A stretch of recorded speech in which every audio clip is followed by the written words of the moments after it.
you guys. Welcome back to Flickers of Fear. This is my little personal movie review show on which I talk about just various horror movies, whatever ones I feel like watching, you know. No rhyme or reason to the ones I come up with.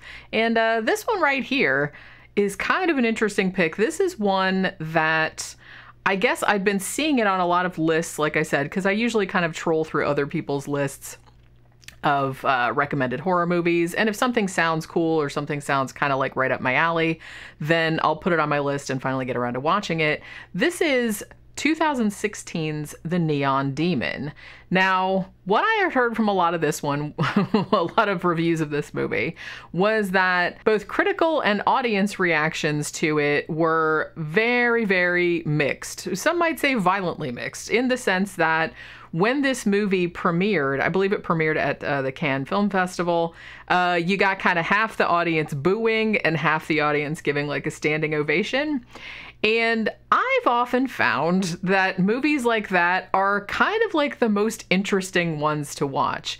Even when they're not, I don't know, even if they're not like quote unquote objectively good movies or something like that, it's like there's always something interesting going on. They're usually worth watching, if only to see like what was causing this wildly schizophrenic kind of like reaction to it. So this was one of those movies. So of course, you know that I had to immediately go out and see it. Now I'm going to come down on the side of I actually loved this movie, but I can see if it's not for you. This is a very, very arty, not as arty as some that I've talked about on here now that I'm thinking about it, but it is a very kind of like, you could even say it was style over substance, although I guess that's a fair criticism, but in a lot of ways, I think it was intentional. You know, or I could say it was like people thought it was slow or vapid. I saw that word thrown around and stuff like that. I don't agree, but like I said, I do kind of feel like if you did have that reaction to it, then, you know, that's entirely up to you. But for whatever reason, this movie really, there was just something, for me personally, there was just something really hypnotically compelling about it. It probably helped that I kind of knew sort of what it was about, like just in a very, very vague sort of fashion, but I didn't really read any, you know, reviews of it or any plot synopses or anything like that prior to seeing it. So I just kind of like let it happen. So I didn't really know where it was going, what it was about. And I think that kind of helped, because this movie is, it's classified as a psychological horror movie, which it is, but it's one of those kind of like art house horror movies where for a long time, it's not, the horror isn't really overt, but then it gets like more and more horrific as it goes on. And there's some stuff in here that's pretty, like for general audiences, would be pretty off-putting. Let's just say that. So let me say now, because, you know, in case you're thinking about watching this movie and you're like, okay, well, Jenny, what are you talking about? Like, because I don't know if I want to watch this movie, if there's some really fucked up shit in it. So I'm going to say right now, this is going to probably be a spoiler review, in the sense that this is a hard movie to talk about without saying what happens in it. And as I mentioned, if you had been interested in seeing this movie, but are like, yeah, I don't want to see it if there's like really fucked up shit, then I'm going to have to tell you what the fucked up shit is, so you can determine like whether you want to watch it or not. I don't know. It's kind of like a catch-22. But yeah, so I will say this probably will have some kind of spoilers, but I don't really think, even knowing the plot of this, it does have a plot. It does have, you know, it does have things happen, like action in it and stuff. But the plot, again, is not really the main thread. This is almost kind of like a fairy tale type of movie. It's very visual.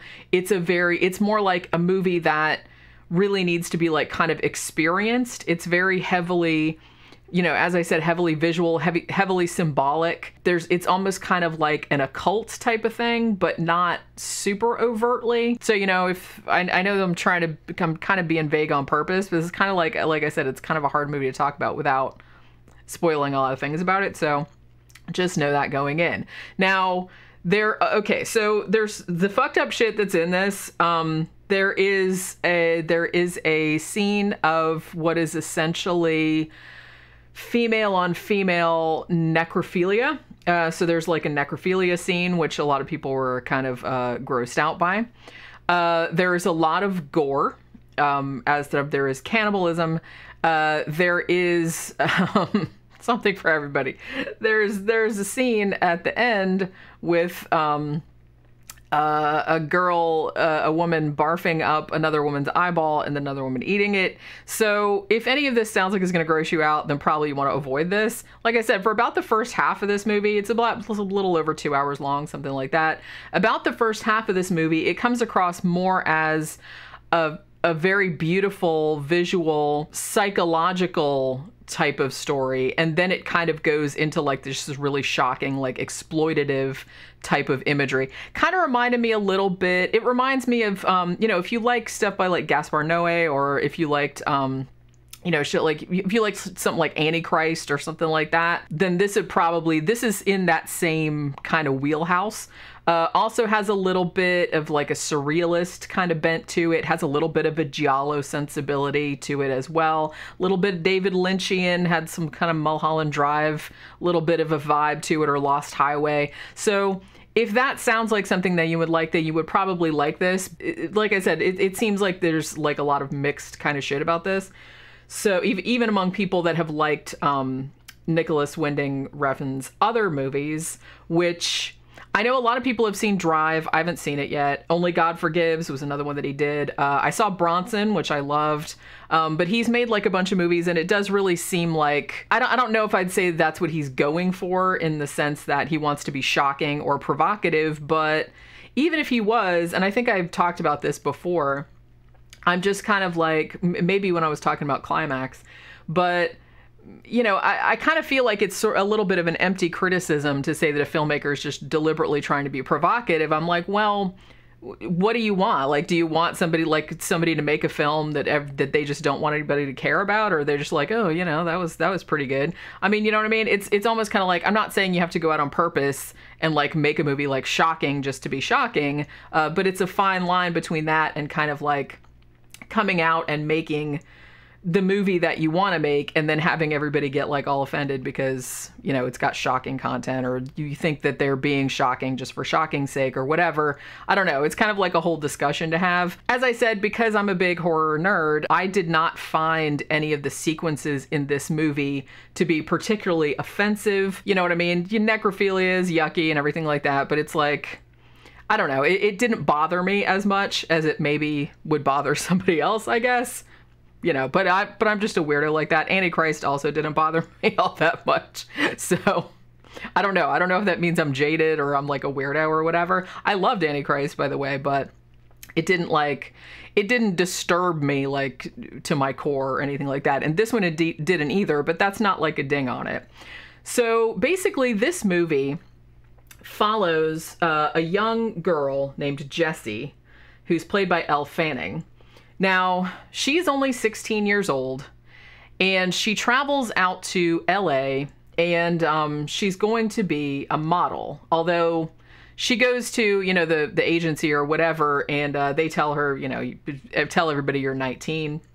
I guess her parents are dead or are not in the picture or whatever. So she just kind of goes out there. Now, the interesting thing that happens here, and like I said, this is kind of where the fairy tale element comes into it, is that Jessie's character is very much this kind of, when she first comes to LA, she's just this very like wide-eyed, innocent, you know, she's from Georgia, and it's like she, you know, says to a guy who's sort of her boyfriend, photographer later on, that, you know, when she was a kid, she used to kind of like lay out and look up at the stars, and she thought the moon was looking at her. That's kind of significant. But she was saying that she realized that she didn't have any talent. You know, she couldn't sing and she couldn't write or anything like that, but she was pretty, and that she would be able to make a lot of money off that. So that's kind of like how she fell into this line of work or whatever.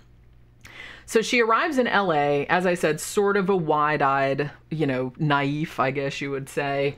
And, but very quickly, it comes to pass that everyone in LA that she interacts with is immediately taken with her, almost like she has some kind of power. And that power is kind of implied to be is because, one, because she's really young, she's only like 16 years old, and also because her beauty is seen by all of the characters as being pure, as in she's not like manufactured. She's like a very natural looking beauty, because there's a lot of stuff in this movie about her being this kind of pure, like purity, natural beauty, as opposed to all these other women in LA that have had all this work done and stuff like that. And it's like a contrast between those two things. So she shows up at like this agency with Christina Hendricks from Mad Men, to having like a little cameo there as kind of the head of the agency or whatever that interviews her. And she basically sets her up, she's like, yeah, you've got it. And, you know, whatever that is, that indefinable quality that makes a star. And she's like, you know, you're really going places. So immediately, like, all of this stuff starts to happen. There's also another major character played by Jenna Malone, whose name is Ruby. And she is a makeup artist. And she pretty quickly, like pretty much in the first scene of the film, very clearly has some kind of designs, either sexual and or otherwise, toward Jesse. And basically gets Jesse to go to this really hip like party at this big nightclub where Ruby introduces her to two other models whose names are Sarah and Gigi. One of them is played by that really tall blonde, what's that girl's name? I can't remember. That really tall blonde woman that was in Mad Max Fury Road. She was one of the brides. The pregnant one. Yeah, because I was the whole time I was watching the Neon Demon, I was like, God damn it, I've seen that woman before, and I knew her voice. And then I realized, oh yeah, it was Mad Max Fury Road, because you know, I've seen Mad Max Fury Road so many times that it's like she was very familiar to me. But it took me a minute to like kind of put those two things together. So immediately you're kind of led in. This is why I'm saying that this is kind of like a fairy tale type movie, because Ruby, Sarah, and Gigi are essentially, this isn't spelled out outright, but they seem like a witch's coven. They seem fascinated with Jessie, with her innocence, with her natural beauty, but they also seem to want to possess her or destroy her or something like that. So so the first like half of the movie is kind of this really, you're not really entirely sure what their motives toward her are. Like you can kind of suspect, but just the way they're kind of like acting toward her is like really interesting. Now it gets to a point where Jessie, because she has this indefinable purity, essentially, she starts kind of like plowing ahead of all these other models that have been there for longer and kind of know their way around, but they're a little bit older. A lot of them have had work done and stuff. And even though they are also very beautiful, because she is just so young and pure and natural, it seems like everybody, photographers, you know, fashion designers, stuff like that, are just riveted by her. And so she's kind of like getting jobs that a lot of the other women had wanted. And so a lot of resentment starts to build up. And as I said, even though this isn't kind of, this is more like a symbolic or like a subtext than it is overt, the three women that initially kind of like meet her or, you know, kind of interact with her at the party that are kind of like a coven, it almost kind of gets to a point where the entire movie almost becomes like this sort of ritual where they are trying to take from her whatever it is that she has that they don't have. So in that sense, they do actually want to possess her, possess the power that she has. So as I said, during the first half of the film, but there's kind of like some weird scenes in there too that seem random, but like the more you think about them, the more they kind of fit in with this whole entire theme. Like Jessie is living at this kind of seedy motel. The motel manager is played by Keanu Reeves, actually, who's playing like a super like kind of borderline, well, not even borderline, like a pedophile kind of creep. So there's that. He's great in it, by the way. He's not a huge role. He's just like in 2 or 3 scenes, but it's always nice to see him. So there's one point where she comes home to her hotel room and there's actually like a wildcat in her room and it's like torn her room all up. So as I said, there's these kind of things that are happening that hint toward the occult, I guess, in a way, but it's not real overt. There's kind of like these occult trappings or like witchcraft, or, you know, maybe that was a shapeshifter, or maybe that means, you know what I mean? So there's that kind of stuff going on. Now there comes a point, as I said, prior to, you know, this one point in the movie, which is about at the halfway point, I think, if I'm remembering it correctly. There's this big fashion show, which all of the models are trying to, you know, get into. And Jessie basically waltzes into the place, and the fashion designer, the guy, is kind of like, yeah, you're it. You're going to like close the whole show. You know, you're going to be a star, whatever. And all the other girls are really, really pissed about this. Now, at this point, there's like a really long, like visual sequence of Jessie kind of putting on this big, like, elaborate, like, black gown and everything like that. And then kind of, they never show her going down the runway or anything like that. It's weird because this movie, even though it's set in LA, it's very, the way it's shot is, like, really cool because it's, like, really, like, sterile. It's almost kind of like there's nobody else around but, like, the main characters.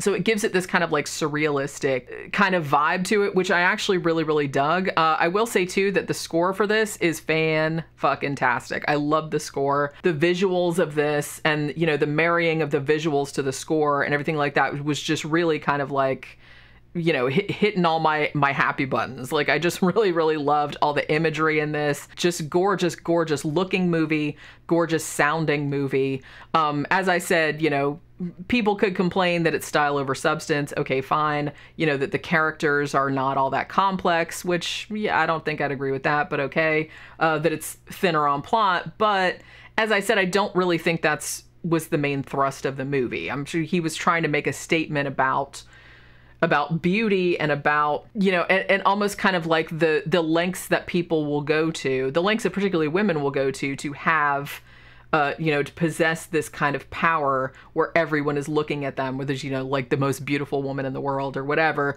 And it's just like what some people will go to get that attention, to get that stardom. And so, you know, and basically it's kind of like another sort of Hollywood, you know, chewing up women and spitting them out type of thing. So it's that kind of thing too, which, like I said, it's not a new theme. It's like there's been a lot of movies made with that theme, but, you know, there's been lots of movies made with lots of themes, and it's like no one's complaining that it's like, oh, it's another one like that. You know, how many zombie movies have we had at this point? I'm just saying. But I mean, if you're gonna do something like that, if you make it as beautiful and as gorgeous, and it's just like such a great like experience as this one was, then I don't have a problem with that at all. So during this fashion show, in which, like I said, you don't see anybody else, you don't see her really walking the runway. It's almost kind of like she's coming out in these, you know, there's a lot of like triangle symmetry or symbolism, which, like I said, is kind of make it harkening back to like occult type symbols. And giving the sense that like this whole movie is like a ritual, essentially, where Jessie is simultaneously, you know, the sacrificial victim, perhaps, of these three other women who are essentially like a coven of witches.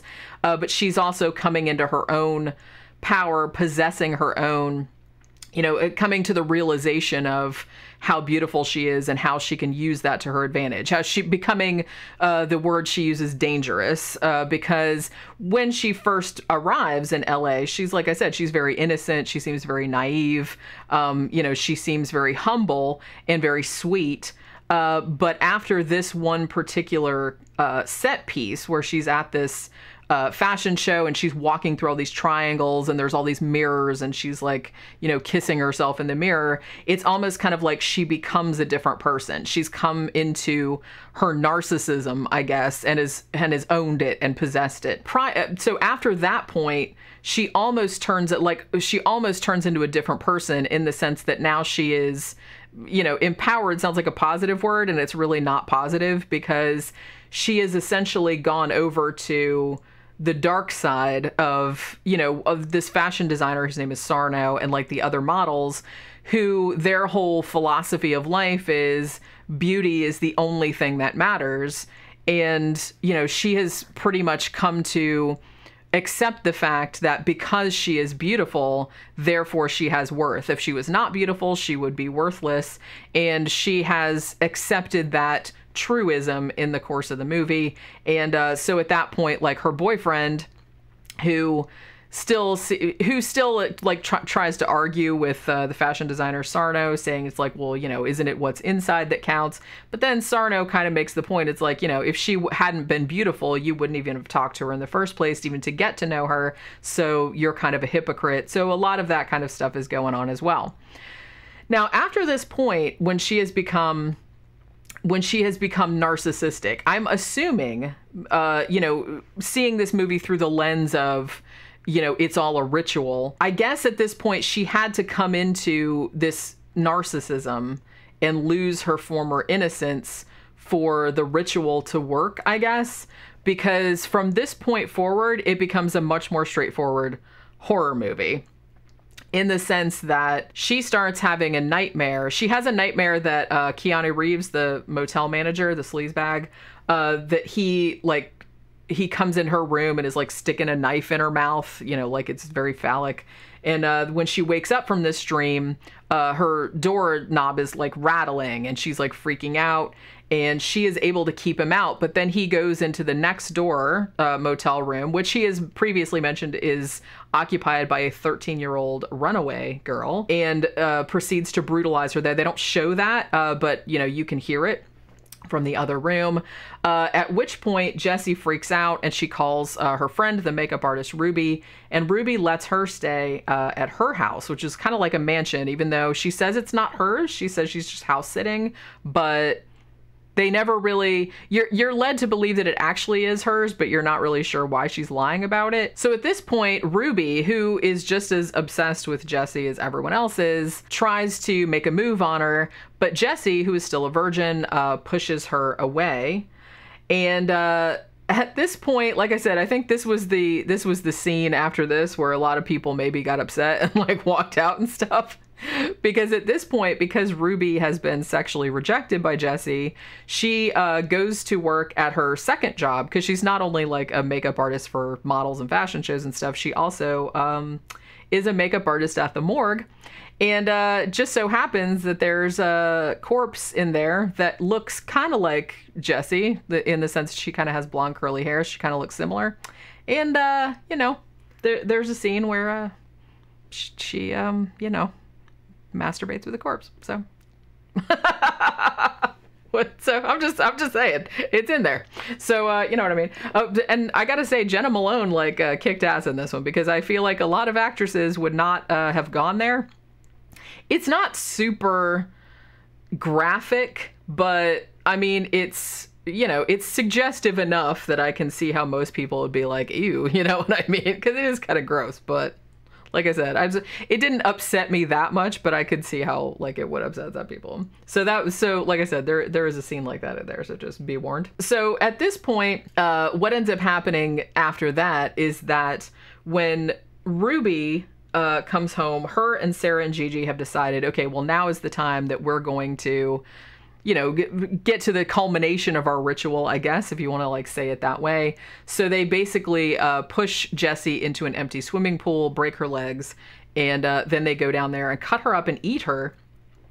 And it's implied pretty strongly that by eating her, they have taken whatever power it was that she possessed that made everybody, you know, that made everybody be like fascinated with her. Problem is though, that one of the models, apparently this is the first time that she's done this, and she can't really stomach it, literally, because she gets sick. She starts, you know, kind of getting nauseated or whatever, and then she has to run off. There's a photo shoot with the two of them, you know, the two models, and she just starts feeling sick and she has to run away. And like I said, at this point, she barfs up Jessie's eyeball, and then the other model just kind of like looks, and then she stabs herself because she's like, I need to get her out of me. And then the other model just very casually leans over, picks up the eyeball out of the vomit, and eats it. So we're led to believe that that model has gone through this ritual before. You know, so every time, I guess, like I said, and this is an implication, and maybe this isn't what the movie means, but I thought that because these three women essentially were like, you know, like I said, a coven, because there's a lot of triangles and moons and, you know, big cats and things like that, that they're kind of like, it has like a lot of occult trappings to it. And I think there's even a point like near the end where Ruby, the makeup artist, is like walking around with no shirt on, and she has like kind of all these occulty looking tattoos. So she's kind of like the mastermind behind this. So we're led to believe that at least Ruby and one of the other models have maybe done this before, that like every time this very young, fresh-faced girl shows up in LA, they kind of like, you know, put their talons into her and essentially consume her to get some of that power, which you do see like does actually end up working in the end. Not for the one model that stabs herself and throws the eyeball up, but for the other one who, like I said, has presumably done this before and, you know, starts to get work and starts to get more notice again, even though she's a little bit older. So as I mentioned before, this is definitely not a movie for everybody, and totally I can see why some people would hate it. You know, I feel like Nicolas Winding Refn's most of his movies seem like pretty polarizing one way or the other, and it's easy to see why, but honestly, there was just something about this one that I really, really dug. I mean, even though there's long stretches without much dialogue, even though, you know, you could say it was slow in the sense where I didn't find it slow, but maybe some people would. But to be honest with you, I started watching it, and just like from the very first frame, I was just like riveted to the story. It was almost like a hypnosis, like just the visuals help, you know, the score helps, but I was also really fascinated by the kind of theme of it and the kind of theme of this unspoiled beauty, like coming there, and then these other, you know, these essentially witches like coming in, like wanting to consume it. So it was almost kind of like a little bit, I guess you could say it was kind of like the Suspiria remake a little bit as well, but not quite the same, because when they remade Suspiria, it was kind of like more of like a drab color palette, whereas this one is much more new retro wave giallo-esque. It's like, you know, everything's like red and purple and green and hot pink, and, you know, and it's just kind of, you know, and just like some of the photo shoots that she does with like all the jewels on her face and glitter and all this other kind of stuff, and it's just like fantastic. A lot of people have compared this to Black Swan too, which I can see that a little bit in the sense of identity. There's a lot of mirrors, you know, narcissism, that type of stuff. So if any of that, like I said, sounds like something you would be into, then definitely check it out. It's on Amazon Prime.